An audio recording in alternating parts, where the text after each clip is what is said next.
쉬지 말고 기도하라. 충격적일 만큼 짧습니다.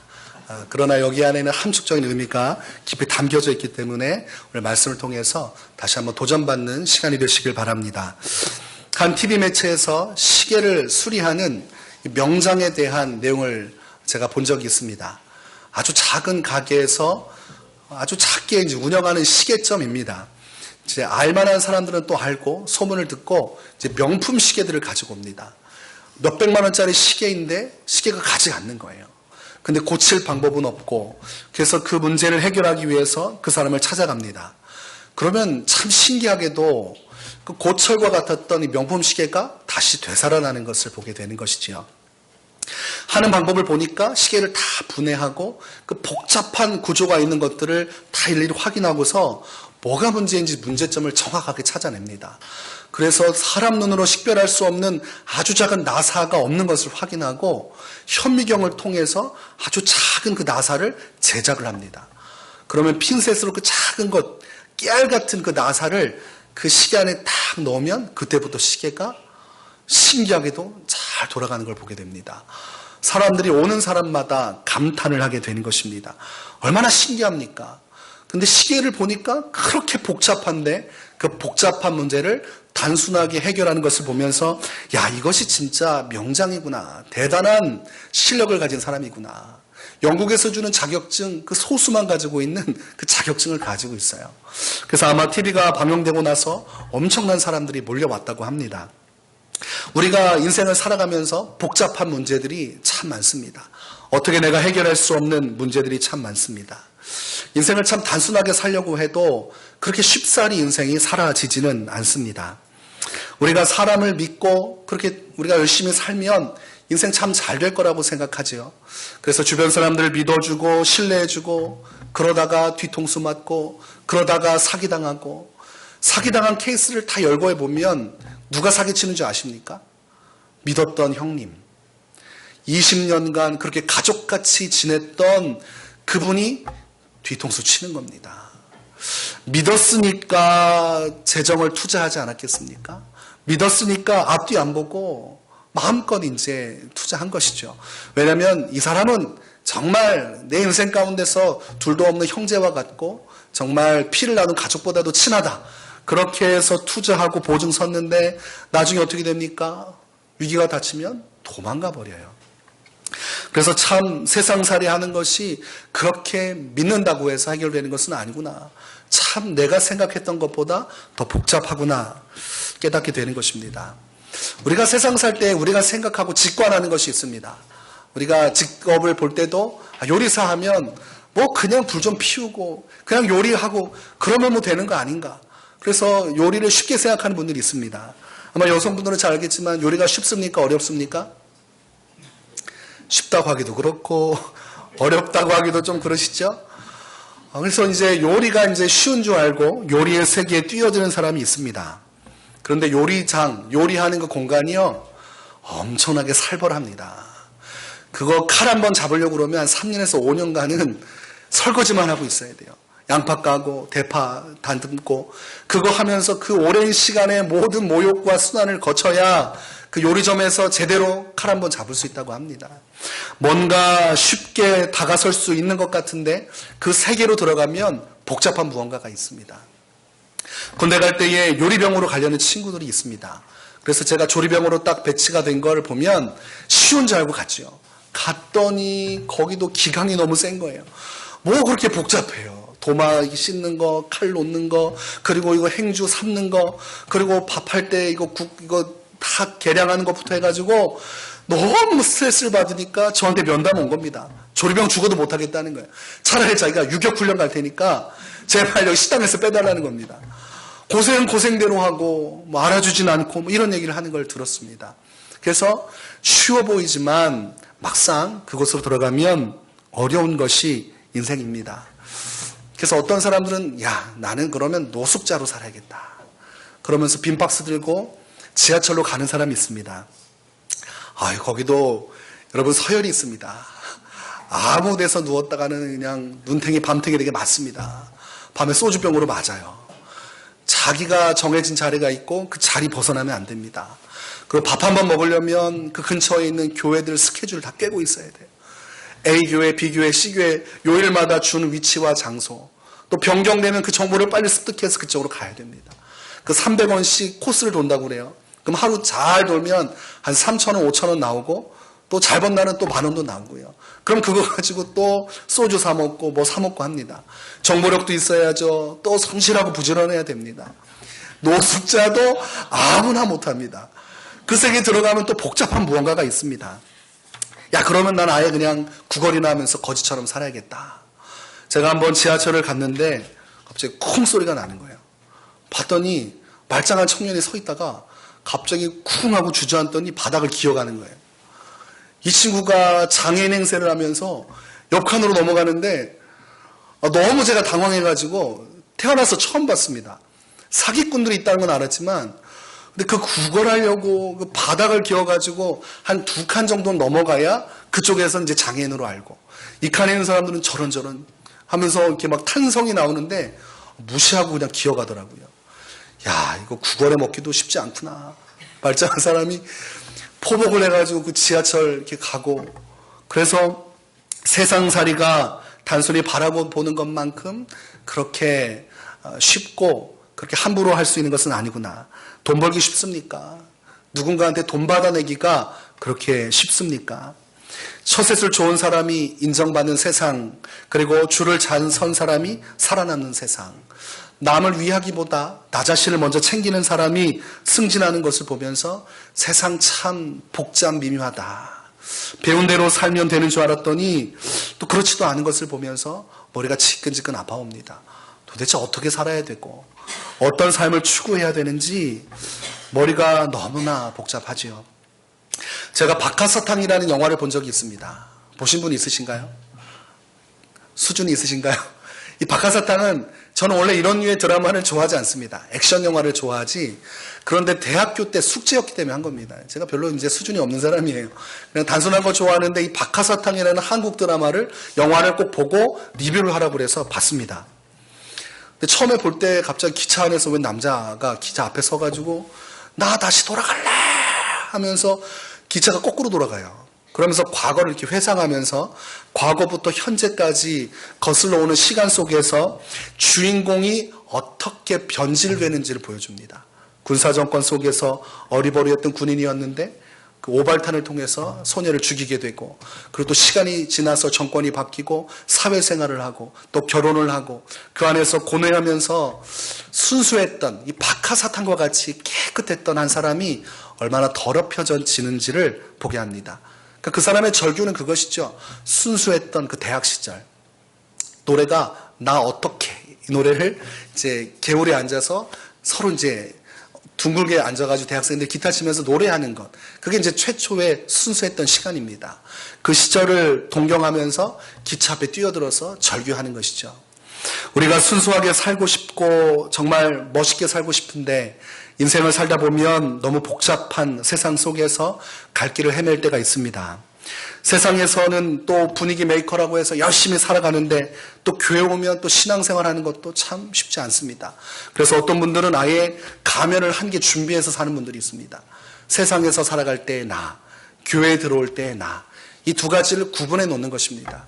그래서 세상살이도 적절히 살고 교회 와서도 누구한테 손가락질 당하지 않을 만큼 살아가는 것.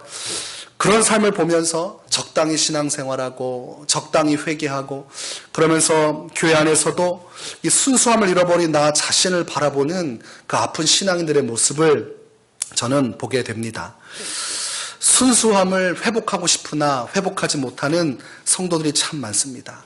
세상이 복잡하기 때문이라고 소리소리 외치지만 그런다고 해서 내 신앙의 초심, 순수했던 그 시절로 돌아가지 못하는 것을 보게 됩니다. 어떻게 하면 이 복잡한 세상 속에서 수많은 인간 군상 속에서 우리가 다시 한 번 더 신앙의 중심을 잡을 수 있을지, 어떻게 하면 순수했던 내 첫 모습을 회복할 수 있을지 오늘 본문 말씀은 그 해답을 주는 말씀입니다. 한번 우리 한 목소리로 우리 본문 읽어볼까요? 시작. 쉬지 말고 기도하라. 어떻게 좀 해답이 여러분 안에 확신을 줍니까? 딱 보면 뭐 항상 듣던 말씀 아닙니까? 더군다나 쉬지 말고가 붙어있을 뿐이지 부담되는 알고 있었던 말씀이지요. 그러나 이 말씀 자체가 우리 인생의 키워드입니다. 하나님께서 우리에게 주신 열쇠입니다. 복잡한 인생을 살면서 우리가 단순하게 살아갈 수 있는 유일한 방법입니다. 여러분, 기도하는 거 좋아하십니까? 기도하는 거 좋아하세요? 이것도 어려운 질문입니다.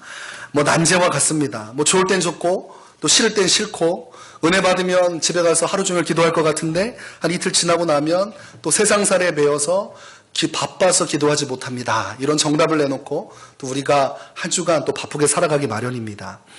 오늘 본문 말씀은 쉬지 말고 기도하라고 하고 있습니다. 쉼 없이 기도하라. 이 기도가 중요한 것이 있습니다. 성도의 복잡한 마음을 다스려주는 효과가 이 기도 안에 있습니다. 그리고 복잡한 현실을 단순하게 만드는 이 힘이 기도 안에 있습니다. 기도하면 복잡했던 머리가 정리가 됩니다. 경험해 보신 적 있으세요? 결정하지 못하고 수만 가지 생각 속에서 갈림길 앞에서 좌충우돌할 때, 머릿속이 온통 헤집어졌을 때 기도하면 머릿속에 복잡했던 문제들이 단순해지면서 하나의 길로 정리가 됩니다. 그것을 기도 응답 받았다고 합니다. 마음이 심란하고 마음의 정리가 안 돼서 우왕청심원 하나를 먹었는데 그래도 잠이 안 오고 복잡할 때 기도하면 고요한 평안이 오면서 이제 안식을 취하게 되고 다음 날을 살아갈 힘을 얻곤 합니다. 내 손 너머에 있던 이 문제들이 기도 속에서 정리가 되는 것을 우리가 경험을 하게 되는 것이죠. 원종수 권사님이라는 분의 간증이 있습니다. 지금은 목사님이 되셨습니다. 이분이 새벽 예배 때 하나님께 찬양하고 예배하고 이 말씀을 참 사모했던 사람이에요. 그런데 여러분 아시죠? 공부는 잘했는데 성적은 어떻겠습니까? 기도는 잘했는데 성적은 전교에서 꼴등 정도였어요. 그러니까 사람들이 그러는 거예요. 아유, 공부나 하지 또 교회 와가지고 새벽 예배는 또 그렇게 와가지고. 그렇지 않습니까? 학생이 공부해야 되지 않아요? 근데 새벽에 왔더니 항상 걔가 와가지고 거기서 앉아있는 거예요. 그러면 참 인생 처량해 보이죠. 아니 무슨 백수도 아니고 자기가 해야 할 일이 있으면 학생이 도서관 가서 공부하고 새벽에도 빨리 일어나서 좀 공부하러 가야지. 아니 걔가 왜 새벽 예배 나오는 거야? 이런 얘기를 하는 교회분들이 있었습니다. 너 공부 좀 해라. 그런데도 아랑곳하지 않고 새벽 예배를 드렸어요. 새벽에 나와서 하나님께 기도하고, 그리고 어느 날과 같이 로마서 말씀을 쭉 읽었다고 그래요. 로마서를 읽고 있는데 은혜가 되기는커녕 졸리지요. 새벽에 로마서 읽으면 이해도 안 되고 자다가 깨다가 로마서를 한 권을 다 읽고 학교에 갔습니다. 그런데 이상한 일이 벌어진 거예요. 새벽에 봤던 그 로마서가 계속 떠오르는 거예요. 딱 이렇게 머리를 돌려보니까 로마서 1장이 딱 눈에 선명하게 사진 찍은 것처럼 보이는 겁니다. 그래서 다음 장을 이렇게 머리를 해서 책장을 넘기니까 그 다음 장이 다 보이는 거예요. 그래서 3장, 3장, 4장, 5장 끝장까지 머릿속에 다 사진처럼 입력이 된 겁니다. 신기하다, 이상하다. 그날 수업을 여느 때와 달리 잘 봤습니다. 칠판을 유심히 보고 수업 마치고 집에 갔습니다. 집에서도 이렇게 누워가지고 있는데 아까 봤던 칠판 내용이 눈앞에 사진처럼 다 보여지는 겁니다. 그날부터 어떤 은혜가 있었냐면 어떤 것을 보든 한 번 본 것은 다 외울 수 있는 은혜를 받게 됐습니다. 저 이 간증 듣고 얼마나 기도했는지 모릅니다. 하나님 저도 한번 저도 고등학교 때 이제 기도 생활하면서 이게 꿈이었어요. 근데 아무한테나 주시는 게 아니더라고요. 네, 외우면 또 까먹고 그래서 살던 대로 살아야겠다 싶었습니다. 근데 이분은 그렇게 공부하기 시작했어요. 그래서 성적이 갑자기 전교 꼴등 한 300 이후에 있다가 갑자기 이제 100명 안으로 진입하니까 선생님이 들어오자마자 두들겨 패기 시작한 거예요. 너 자식 너 부정하고 친구 거 빼앗아 보고 컨닝하고 막 때리는 겁니다.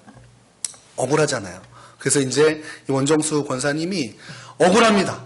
제가 따로 시험 보겠습니다. 한번 확인해 달라고 해서 그 시험지 가지고 따로 다 시험 봤는데 성적이 잘 나온 겁니다. 그때 선생님들이 사과하고 그 다음부터 이제 주목을 하기 시작했는데 그때부터 성적이 막 올라가요. 나중에는 전교 1등까지 올라갔습니다.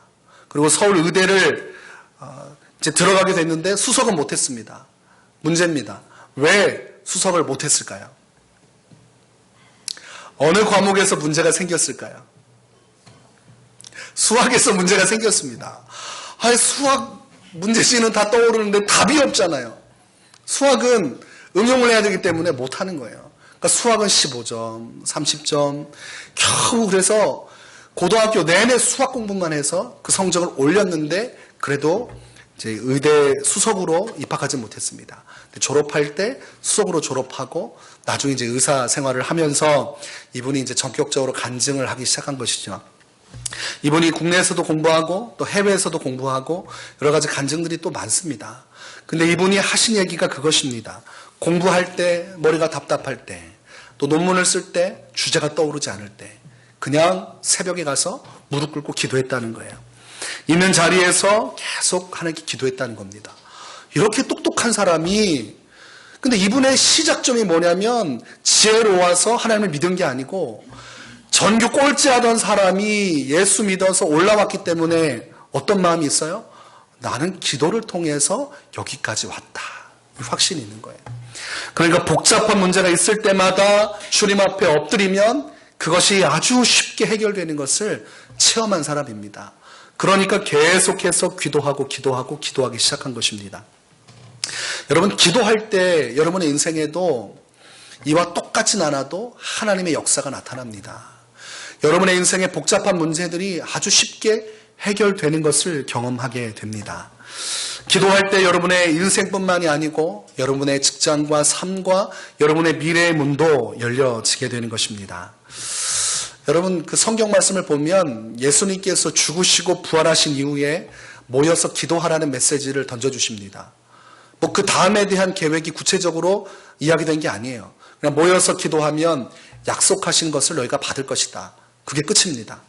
너무나 무책임하지요.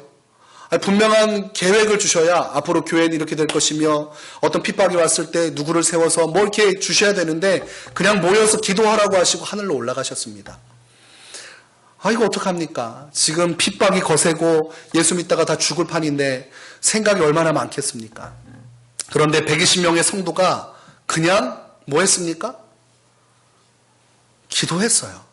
참 신기하죠? 사도행전 1장 14절 말씀에 여자들과 예수의 어머니 마리아와 예수의 아우들과 더불어 마음을 같이하여 오로지 기도에 힘쓰더라. 오로지 기도에 힘쓰더라. 복잡한 문제 많지만 한 가지만 했습니다. 기도하는 일. 교회의 시작이 되었던 이 기도 모임 속에 어느 날 약속하신 성령의 불과 같이 임하기 시작하면서 혀에 갈라지는 것처럼 불의 혀같이 갈라져서 각 사람 머리 위에 성령이 임재하십니다. 그러면서 그들이 성령의 충만을 받고 그 시대 속에 사용하던 수많은 지역적 언어들, 이 방언을 통해서 세상으로 뛰쳐나가 예수 그리스도를 증거하기 시작합니다. 모여서 기도했더니 그 기도가 불씨가 되어서 그들의 인생을 변화시켰고 그리고 그때부터 교회가 시작되어진 것입니다. 신앙인의 가장 초석이 되는 것, 우리 인생의 가장 초석이 되는 것 무엇입니까? 기도입니다. 교회가 무엇으로부터 시작됐습니까? 기도입니다. 기도를 통해서 교회는 세워졌고 그 안에서 하나님의 역사는 끊임없이 나타났다는 것입니다. 그래서 성경 말씀 여러분 잘 보시면 계속해서 메시지가 반복되는 게 있습니다. 기도하라는 메시지입니다. 여러분 잘 보셔요. 예수님의 모든 말씀에는 기도에 대한 내용들이 있습니다. 히브리서 13장 8절 말씀을 보니까 예수 그리스도는 어제나 오늘이나 영원토록 동일하시니라 기도해 있습니다. 하나님의 동일하심과 같이 초대교회가 그 기도를 통해 세워지고 부흥하고 하나님의 역사를 이루었다면 오늘날 우리 성도들의 삶도 그러해야 할 것을 여러분 깨달으시기 바랍니다. 우리가 기도하면 하나님께서 부담을 느끼십니다. 인간적인 표현이긴 하지만 예수님께서 한 과부의 이야기를 통해서 기도의 중요성을 말씀하신 적이 있습니다. 한 불의한 재판관이 있었습니다. 이 사람은 하나님도 두려워하지 않고 사람도 두려워하지 않습니다. 세상적으로 성공했고 아나무인인 이 사람에게 한 과부가 접근해서 자신의 원한을 풀어달라고 요청합니다. 여러분이 이 재판장이라면 그 볼품없는 과부의 원한을 풀어주시겠습니까? 이미 성경은 불의하다 이렇게 되어 있습니다. 사람을 두려워하지 않는다. 그러면 사람 중심의 인생을 살지 않기 때문에 절대로 이 과부의 원한을 들어주지 않습니다. 그런데 이 과부가 마침내 자기가 원하는 것을 얻어냅니다. 어떻게 했습니까? 계속해서 재판관한테 찾아간 거예요. 밤에도 가고 낮에도 가고 시간 날 때마다 가서 내 원한을 풀어달라고 간구했습니다. 그러니까 재판장 마음속에 확신이 든 거예요. 야, 이 여자는 내가 응답해주지 않으면 내가 죽을 때까지 쫓아다니겠구나. 그 믿음이 재판장한테 생긴 겁니다. 믿음이 생기니까 어떻게 해요? 즉시 도와주게 된 겁니다. 차라리 빨리 도와주고 처리해줘야 내가 좀 살겠다. 예수님은 이 이야기를 통해서 말씀하십니다. 하물며 너희 하나님 아버지께서 택하신 자들이 밤낮으로 부르짖는 그 기도를 외면하시겠느냐. 이 불의한 재판관이 귀찮다고 해서 들어줬다면 너희의 좋으신 아버지께서 너희가 시도 때도 없이 기도할 때 그 기도 안 들어주시겠느냐. 이 재판장보다 더 귀히 여기고 너희의 기도에 응답해 주실 것이다. 그래서 성도에게 주신 약속은 성도, 택함 받은 자가 밤낮으로 부르짖으면 하나님은 반드시 응답하실 것이라는 사실입니다. 그런데 대부분의 사람들이 이런 이야기를 하면 동기부여가 돼요. 그러면 그날 또 집에 가서 바짝 기도합니다. 여러분 모래성이라고 알고 있습니까? 바닷가에서 바닷물 가지고 성을 참 예쁘게 만들어놔요. 야, 너는 영원할 거야 라고 했지만 파도가 한번 철썩하면 모래성이 어떻게 돼요? 허물어져요. 그럼 보면서 내가 뭐 했나 싶습니다. 그래서 그냥 그거 알고 하루 저녁 놀려고 잠깐 이렇게 모래 크게도 안 만들어요. 어차피 다 무너질 거니까 아이들도 와서 그냥 조금 만들어 놓고 그러고 놀다 가는 겁니다. 우리가 기도를 그렇게 할 때가 있어요. 어차피 뭐 기도 내가 오래 할 것도 아니고 반짝 은혜 받으면 그 주간만큼은 또 기도하지요. 부흥회 때나 또 수련회 때 되면 또 반짝 기도해요. 제가 중고등부 사역할 때도 마찬가지예요. 아이들이 막 성령 받았다고 그래요. 목사님, 전도사님, 하나님의 음성을 들었어요. 그럼 아이들 간증시키면 또 나와가지고 그 코딱지만한 것들 나와서 간증을 해요. 자기가 예수님의 음성을 들었고. 그럼 다들 웅성웅성 되기 시작하면서 다음번 수련회 때는 나도 은혜 받겠다고 이 경쟁이 벌어져서 수련회가 딱 시작되면 이미 앞줄이 꽉 찹니다. 여러분 믿지 못하시겠지만 뭐 야구장도 아니고 아이들이 달려와서 이미 두세 줄은 꽉 차요. 그 앞에서 이제 말씀 받고 기도하겠다 이겁니다. 그런데 얼마 안 가서 아이들이 유지가 되지 않아요.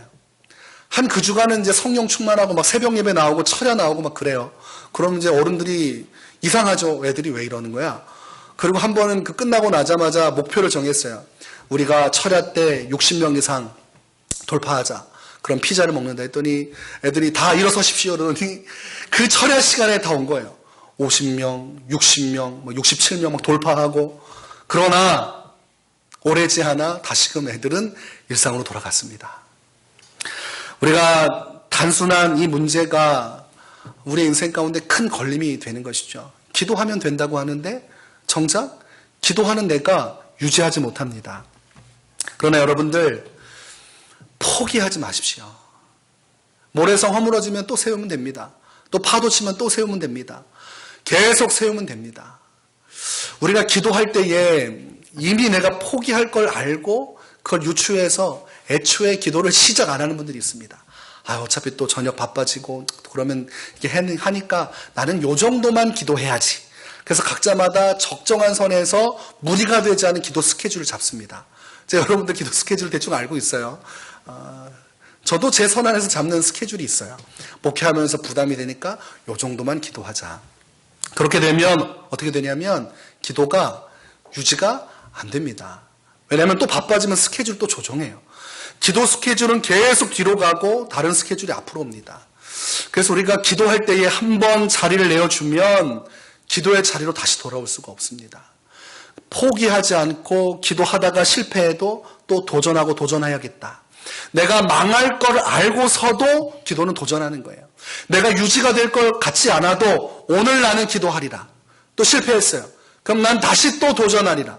기도는 끊임없이 도전하는 것입니다. 그 도전을 멈추면 그대로 굳어버리지만 여러분 잘 보세요.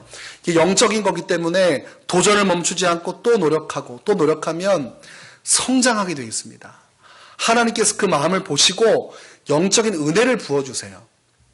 아무것도 하지 않으면 아무를 드러나지 않지만 하나님 앞에 나가서 구하고 찾고 두드리며 그 보좌를 두드리면 하나님께서 주시는 은사와 열매들이 있습니다. 나 자신은 변화되지 않아도 내가 기도함의 문을 두드릴 때 하늘에서 떨어지는 열매들이 있어요. 여러분 이슬비 옷 젖는다는 말 아십니까?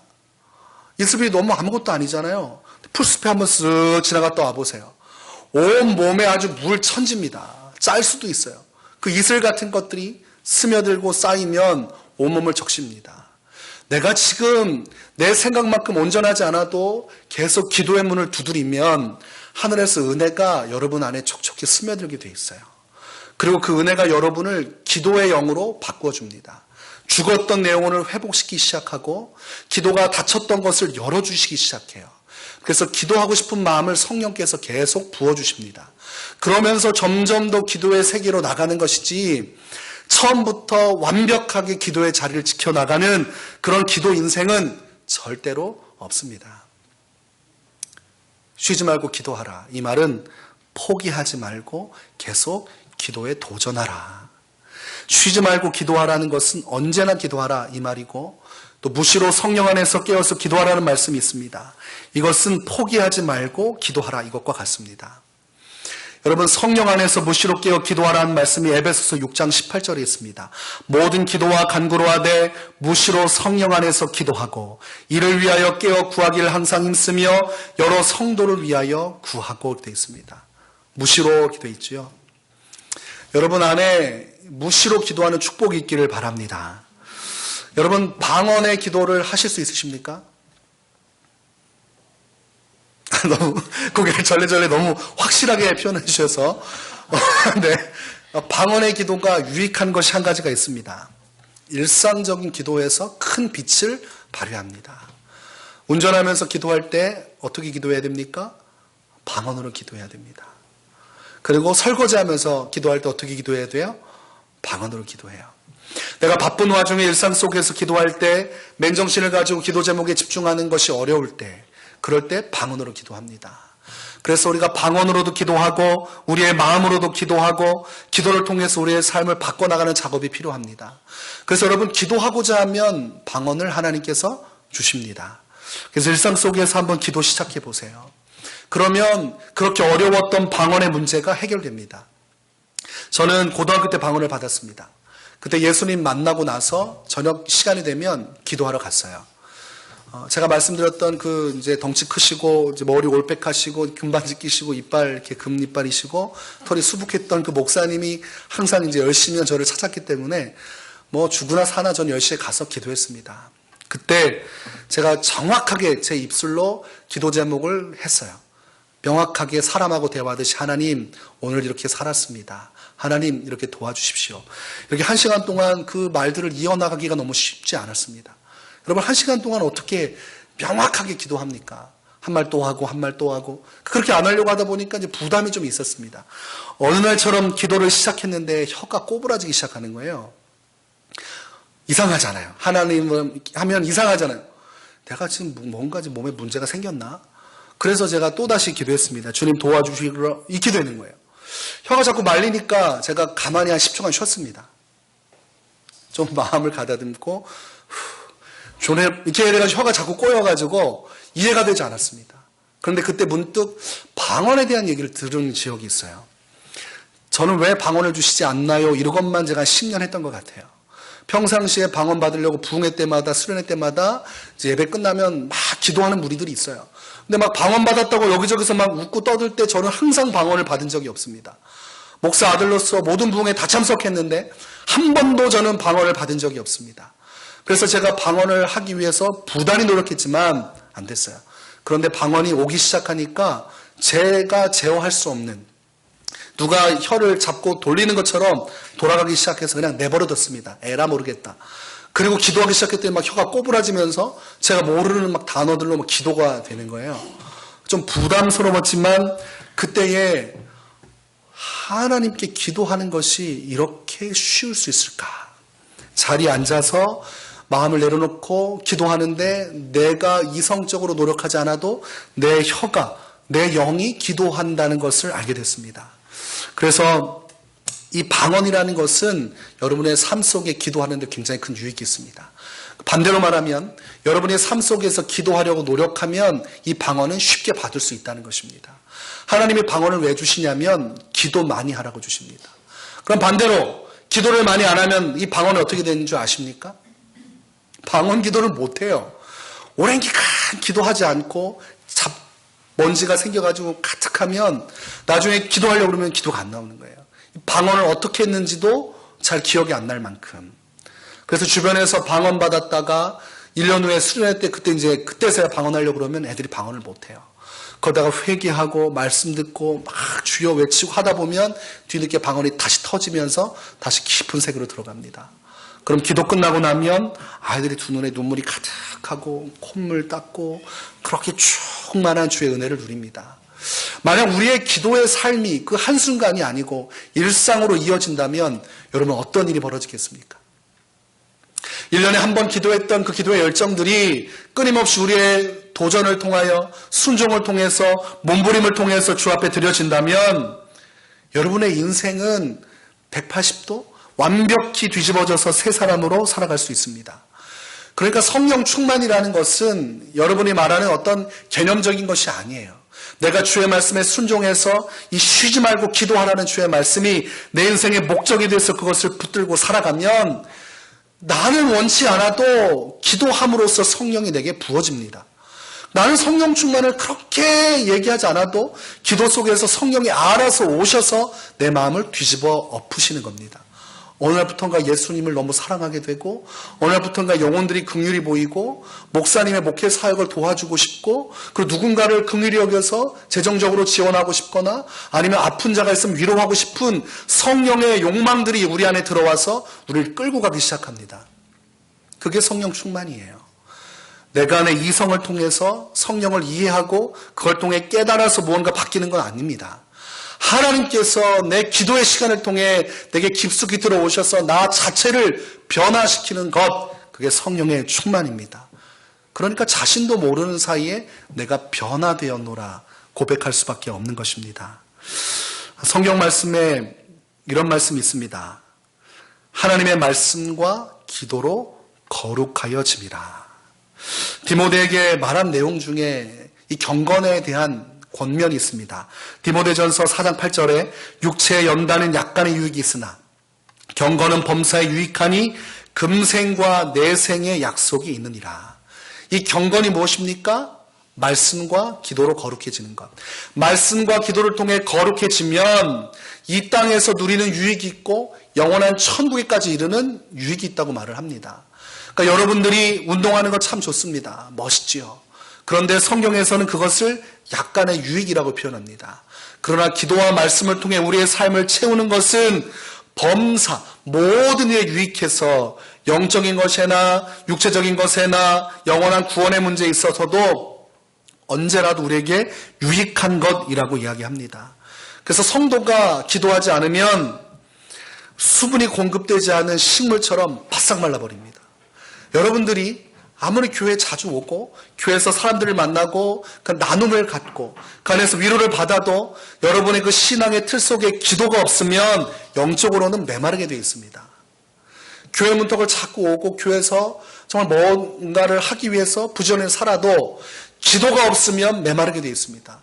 여러분 영적인 것은 참 신기한 것이 심은 대로 거두는 것입니다. 여러분 저축을 내야 은행에서 나중에 이자를 받아 먹든 아니면 그것을 인출해서 쓰는 것이지 저축한 것이 없으면 은행 잔고는 0입니다. 영적인 것도 마찬가지예요. 우리가 하나님 앞에 영적으로 심어야 그것이 우리에게 되돌아오는 것입니다. 참 신기한 것은 우리 신앙인들이 자녀들은 공부 잘 시키기 위해서 학원도 보내고 가외도 시키고 그렇게 열성으로 키웁니다. 그런데 그들의 영혼과 미래를 위해서 기도를 심지는 않습니다. 기도로 심으면 반드시 기도의 열매가 맺히게 돼 있습니다. 구하라 주실 것이요 찾으라 찾을 것이요 두드리라 열릴 것이다. 그러니까 우리가 기본적으로 세상적인 가치관과 패러다임을 가지고 살아갈 뿐이지 영적인 가치관을 통해서 살아가지는 않는다라는 것이죠. 여러분의 인생 가운데서 얼마나 기도하며 그 문제를 이루어 가십니까? 여러분의 직장 문제, 가정 문제, 자녀의 문제, 이 일들을 위해서 얼마나 여러분의 시간을 주께 드리고 있습니까? 이 말씀을 묵상할 때에 새벽에 하나님께서 이 말씀을 주셨어요. 쉬지 말고 기도하라. 저는 이 말씀에 대해서는 전혀 생각하지 않고 있었습니다. 그때 하나님께서는 기도하지 않은 자는 적진 앞에서 무장해제한 용사와 같다. 뜬금없지요? 기도하지 않은 자는 적진 바로 앞에 서 있는데 무장을 해제한 채 서 있는 용사와 같다고 되어 있습니다. 그러니까 성도가 기도하지 않으면 그 용기는 높이 사겠지만 결국은 죽게 되어 있다는 것이죠. 영적으로 죽어버리게 되어 있습니다. 기도는 불가능한 것을 가능케 하고 우리의 삶을 새롭게 하고 하나님의 능력을 끌어오게 됩니다. 그러나 기도하지 않으면 영적으로 시험당하게 되어 있고 영적으로 무기력하게 되어 있고 하나님으로부터 멀어져 버립니다. 내가 끊임없이 후회의 눈물을 흘려도 내 삶에 변화가 일어나지 않아요. 말씀을 듣고 뭔가 이성적인 부딪힘이 있고 성령의 감동이 내 마음을 새롭게 하지만 그 이후에 기도하지 않으면 아무런 변화가 일어나지 않습니다. 우리가 말씀에 은혜 받았습니다 라는 말을 하지만 은혜를 받고 그것이 순종이 되어 열매를 맺을 때 그것이 진정한 은혜가 되는 것입니다. 깨달은 것만으로 좋아하게 되면 어떻게 돼요? 머리는 이만해지는데 몸은 작아집니다. 그러니까 어떻게 하지 못해요. 들은 거 너무 많아서 말씀을 통해 깨우치는 기쁨은 있는데 영적으로는 고갈되는 거예요. 그래서 그것이 마치 지식이 부족해서 그런 줄 알고 유튜브 켜서 유명한 목사님들 설교도 듣고 그리고 난다긴다 하는 분들 듣고 또 집회가 있다면 거기도 찾아갑니다. 그런데 머리만 커지지 심령의 변화는 일어나지 않습니다. 궁극적으로 우리가 살아날 수 있는 길, 영원히 소생되어지는 길, 하나님의 능력을 경험하는 것은 내가 기도하는 것밖에는 없습니다. 기도 외에는 이런 유가 나갈 수 없느니라. 제자들이 사단의 권세를 접했을 때에 그냥 배운 대로 하면 되는 줄 알았어요.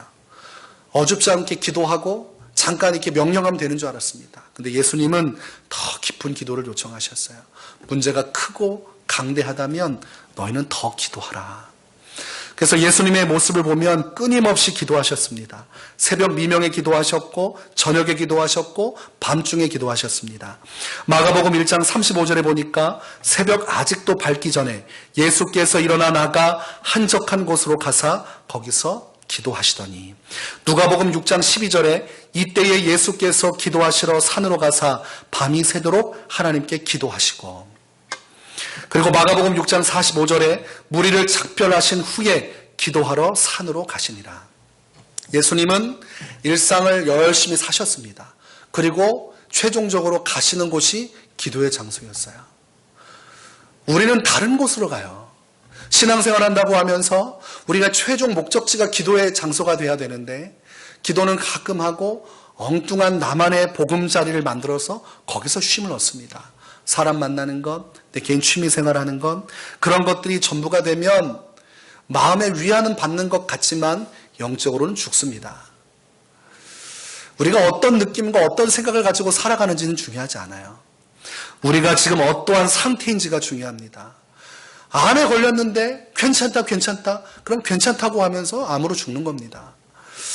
무언가 근본적으로 병에 걸렸으면 그 병을 치유하기 위한 노력이 필요합니다. 영적으로도 마찬가지예요. 내가 영적으로 힘겹고 기도가 되지 않고 뭔가 마음속에 불안하고 그러면서 내 인생살이가 복잡하면 이것을 해결하기 위해서 하나님께로 나가는 것이 맞습니다. 그렇지 않고는 다른 방법이 없습니다. 누가복음 10장 말씀을 보니까 강도 만난 자의 이웃이 되어준 사마리아 사람 이야기를 예수님께서 쫙 하십니다. 그리고 마지막에 제일 중요합니다. 이르되 자비를 베푼 자니이다. 예수께서 이르시되 가서 너도 이와 같이 하라. 한번 따라서 해보겠습니다. 가서 너도 이와 같이 하라. 아는 것이 중요한 것이 아니고 이와 같이 하는 것이 중요하다는 것입니다. 교회는 본질적인 것을 추구해야 됩니다. 성경에 보면 마리아와 마르다가 예수님과 함께 식탁 교제를 나눕니다. 그러면 누군가는 일을 해야 돼요.